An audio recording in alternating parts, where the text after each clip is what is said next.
Bismillahirrahmanirrahim. Assalamu alaikum students. Rabbi zidni ilma. Today's our lecture is about careers in biology. यानी कि biology में हम किन किन शोबों को इख्तियार कर सकते हैं, किस किस फील्ड्स में हम आगे जाकर किस किस फील्ड में हमारा इंटरेस्ट है उसमें हम अपनी स्पेशलाइजेशन करेंगे और देन हमारा वो जो करियर है उसमें हम अपनी मेहनत से सक्सेसफुल होंगे। आपकी 9th क्लास की बायोलॉजी की बुक में जितने करियर्स बताए हुए हैं उनमें से हमारे पास है medicine, surgery, fisheries, agriculture, animal husbandry, horticulture, farming, forestry and last biotechnology. इधर हमारे पास उन्होंने सिर्फ 8 करियर्स बताए हुए हैं, मगर अब बहुत जदीद दौर है, बहुत एडवांस हमारे पास जो है टेक्नोलॉजी जा रही है। तो अब हमारे पास हम एफएससी प्री मेडिकल साइंस के साथ इंटर करने के बाद हमारे पास बेशुमार फील्ड्स हैं जिसमें हम अपने इंटरेस्ट के मुताबिक दाखिला ले सकते हैं और उसमें अपना एडमिशन करवा सकते हैं। अगर आप मेडिकल के बाद एमबीबीएस में आपको नहीं एडमिशन मिला तो आपने बिल्कुल मायूस नहीं होना। आपके पास और भी बहुत फील्ड्स होती हैं जिसमें हम अप्लाई कर सकते हैं। इनमें से जो चंद मेन है या जो कि बहुत पुरानी चलती आ रही हैं, 90s से चलती आ रही हैं, उनमें हमारे पास ये 8 मेजर फील्ड्स हैं जो मैं आज आपको बताऊंगी कि ये किस किस इसमें हम क्या क्या स्टडी करते हैं और इसके जो प्रोफेशनलिस्ट होते हैं वो आगे जाकर किस किस शोबे में अपना क्लिनिक बना सकते हैं या वो किस एजुकेशन के बाद ये स्पेशलाइजेशन करते हैं after higher secondary education in which subject. First of all we have medicine और सर्जरी।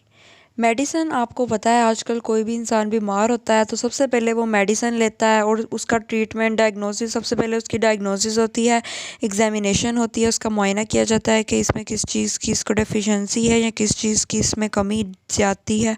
उसके बाद उसका ट्रीटमेंट होता है डिफरेंट ड्रग्स और मेडिसिन के साथ। तो मेडिसिन फील्ड आजकल बहुत कॉमन है, आजकल हर इंसान मेडिसिन पे ही ज़िंदा रह रहा है।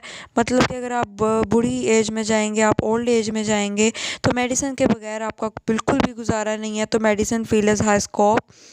Then we have surgery. Surgery में आपको पता है आजकल सर्जरीज़ भी बहुत कॉमन है। सर्जरी में आपका बॉडी का कोई भी पार्ट रिमूव होता है, रिप्लेस होता है और रिपेयर होता है। फॉर एग्ज़ाम्पल, जब आप वो हार्ट का आपका बाईपास होता है उसमें आपका हार्ट रिमूव होता है, रिपेयर किया जाता है, उसके बाद वो आपकी बॉडी में फिर से रिप्लेस किया जाता है। इसी तरह आपके पास अगर कोई आपकी किडनी में स्टोन है, कोई आपके पत्थर है, पत्थरी जिसको आप कॉमनली कहते हैं आपके, तो उसको भी रिमूव किया जाता है। वो बेशक वो आपका लिथोट्रिप्सी बाहर से जो आपकी बम्बार्डमेंट होती है एक्सरेज की आपकी बॉडी से, और सर्जरी में ये है कि आपकी पूरी डायलिसिस, वो एक अलग प्रोसेस है। फ़िलहाल आपने इतना मेडिसिन सर्जरी में याद रखना है कि मेडिसिन में अब मेडिसिन लेकर ट्रीटमेंट डायग्नोसिस जो भी होती है, और सर्जरी में आपके पास body part repair, replace and remove किया जाता है।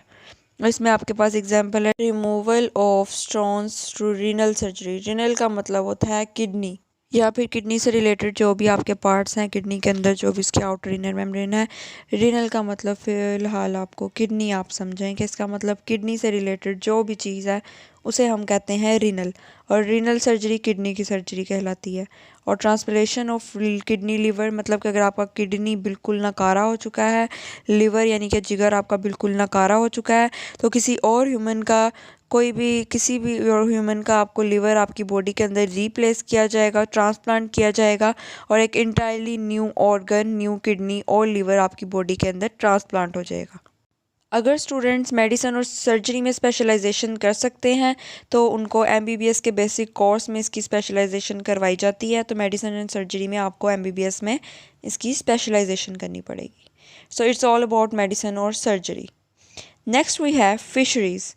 Fisheries is a professional study of fish production. Fisheries में आप फ़िश से रिलेटेड स्टडी करते हैं कि फ़िश की क्वांटिटी कितनी है, कितनी क्वांटिटी आजकल प्रोड्यूस हो रही है। मतलब कि जिस भी ईयर में, जिस भी मंथ में, जिस भी वेदर में आप स्टडी कर रहे हैं उसकी क्वालिटी और क्वांटिटी, के उसकी क्वालिटी किस तरह की फ़िशेस प्रोड्यूस हो रही हैं, उनमें किन किन चीज़ों की ज़्यादा कमी है, उनकी बॉडी के हर रिलेटेड आपको वहाँ पे आप स्टडी करेंगे। फ़िशरीज़ में एक किस्म के आप माहीगिरी तो नहीं कहेंगे, मतलब फ़िशेज़ की स्टडी करेंगे। फ़िशेज़ से रिलेटेड आप फ़िश की प्रोडक्शन, उसकी क्वालिटी, क्वांटिटी, हर किस्म की फ़िश से रिलेटेड जो भी आपकी एजुकेशन इन्फॉर्मेशन है वो आप इसमें फ़िशरीज़ के प्रोफेशन में करेंगे।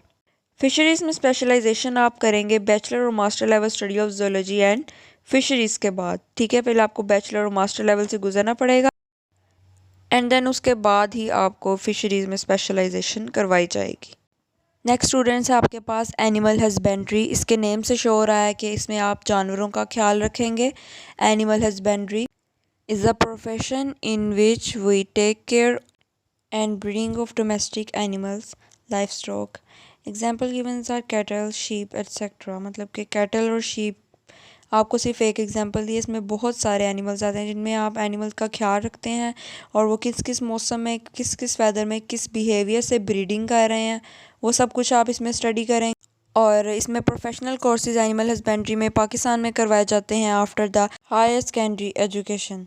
Students, next we have agriculture. Agriculture हमारे पास एक ऐसा प्रोफेशन है जिसका पाकिस्तान में काफ़ी ज़्यादा स्कोप है। जैसा कि आप जानते हैं कि पाकिस्तान एक ज़रूरी मुल्क है और यहाँ पे ज़राअत का काफ़ी जो है स्कोप है, काफ़ी अहमियत है। तो एक एग्रीकल्चर एक ऐसा शोबा है पाकिस्तान में जिसका काफ़ी स्कोप जा रहा है। और एक जो एग्रीकल्चरिस्ट होता है, यानी कि जो ज़रूरी शोबा इख्तियार कर चुका होता है, उसके बाद स्पेशलाइजेशन के बाद उसको एक एग्रीकल्चरिस्ट कहा जाएगा। तो एक एग्रीकल्चरिस्ट काम करेगा, किस लिए काम करेगा? वो खुराक की बेटरमेंट के लिए काम करेगा, एनिमल्स की बेटरमेंट, वैसे एनिमल्स जो हमारी खुराक का ज़रिया है। जैसे कि हमारे पास इसमें बफलो और काव आ जाती है। बफलो हमारे पास इसलिए खुराक का ज़रिया है अपने गोश्त के थ्रू, मीट के थ्रू, और काव अपने मिल्क और गोश्त के थ्रू हमारे पास खुराक का ज़रिया है। तो एक agriculturist work for the betterment of crops like wheat, rice, corn. मतलब कि गंदम, चावल और मकई की जो फसलें हैं उसकी बेटरमेंट के लिए एक एग्रीकल्चरिस्ट काम करता है। और पाकिस्तान में बहुत सी ऐसी यूनिवर्सिटीज़ हैं जो कि higher secondary education in biology यानी एफएससी प्री मेडिकल के बाद आपको ये प्रोफेशन अडॉप्ट करने की सहूलत फराहम करेगी। Next we have horticulture. Horticulture deals with art of gardening. Gardening से मुराद बागबानी है। अब आप लोग सोचेंगे कि बागवानी के लिए तो माली होते हैं, वो एक प्रोफेशनलिस्ट नहीं होते। अगर आप एक प्रोफेशनल हॉर्टिकल्चरिस्ट को देखेंगे तो उसके काम में और एक नॉर्मल जो माली होता है उसके काम में बहुत ज़्यादा डिफरेंस होगा। एक हॉर्टिकल्चरिस्ट को पौधों की हर किस्म की बीमारियों, हर किस्म के उनको जो डैमेज होता है और प्लांट को किस किस चीज़ की ज़रूरत होती है अपनी प्रॉपर ग्रोथ के लिए, किस किस वेदर में वो अपना प्रॉपर ग्रो करेगा, ये सब कुछ एक हॉर्टिकल्चरिस्ट को इन्फॉर्मेशन होती है। इसलिए जो हॉर्टिकल्चरिस्ट होता है वह एग्जिस्टिंग वैरायटी ऑफ प्लांट्स के लिए काम करेगा और सर्च करेगा कि मज़ीद कौन कौन सी ऐसी प्लांट की वैरायटीज़ हैं जिसे वो ग्रो करके अपने मुल्क की माशी तरक्की के लिए मदद कर सकेगा।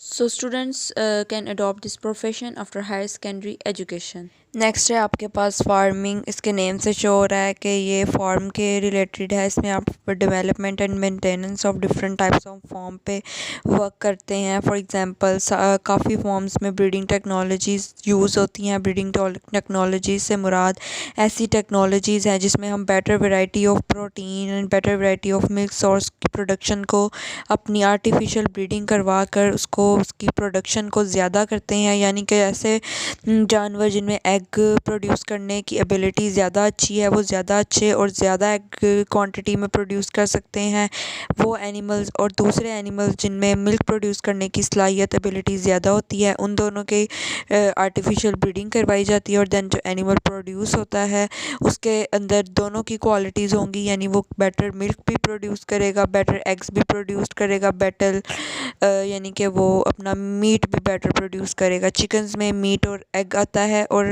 काउस, बफलोज, गॉट्स वगैरह में आपके पास मिल्क और एग आता है। फार्मिंग टेक्नोलॉजीज़ में सिंपली आपके पास ये है। और सिमिलरली ये आपको पोल्ट्री फार्म्स में चिकन वगैरह का बताया है और एनिमल फार्म्स में आपको एनिमल्स का बताया है। और नेक्स्ट आपके पास है, हमारे पास है फ्रूट फार्म। फ्रूट फार्म में आपके पास ऐसे फ्रूट ग्रोथ किए जाएंगे, ऐसे फ्रूट की यील्ड को ज़्यादा किया जाएगा जो कि बेटर हैं अपने टेस्ट के लिहाज से, अपनी प्रोडक्शन के लिहाज से, और उनकी जो भी फ़िज़िकल और केमिकल अपीयरेंस है, उनका टेस्ट है, उनकी फ़िज़िकल देखने में वो किस तरह है, ये सब कुछ आप फ्रूट फॉर्म में स्टडी करेंगे। और फार्मिंग में आपके पास ये है कि ये प्रोफेशन एक ऐसा प्रोफेशन है, यानी कि a student who has gone through the professional courses of agriculture, animal husbandry और fisheries can adopt this profession.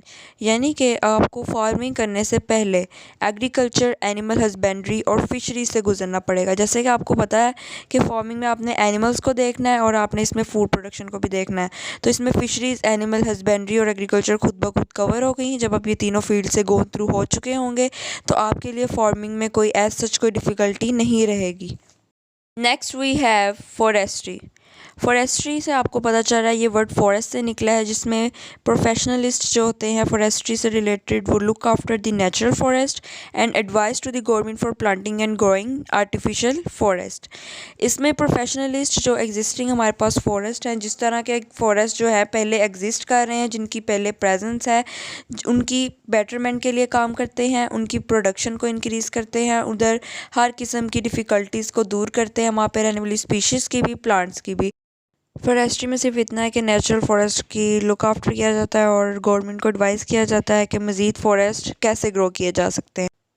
So students, next we have biotechnology. Biotechnology is a combination of two words, biology and technology. कैसे कहते हैं? Biotechnology आपने biology की branches में भी इसको study किया था कि बायोटेक्नोलॉजी एक ऐसा प्रोसेस है जिसमें आप लिविंग ऑर्गेनिजम्स को यूज़ करके प्रैक्टिकल एप्लीकेशन के थ्रू यूज़फुल प्रोडक्ट्स बनाते हैं ह्यूमन बींग्स के लिए। Biotechnology is the most latest profession in the field of biology and it is adopted by many students. Universities offer higher courses in biotechnology after the higher secondary education in biology and after the bachelor level studies of botany or zoology. So it's all about biotechnology.